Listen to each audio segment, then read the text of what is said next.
Batteria numero 3.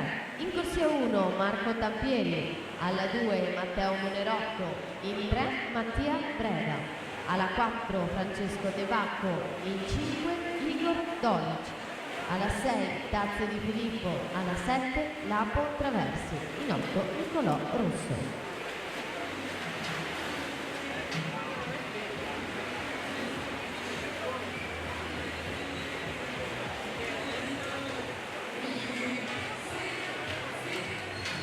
Grazie.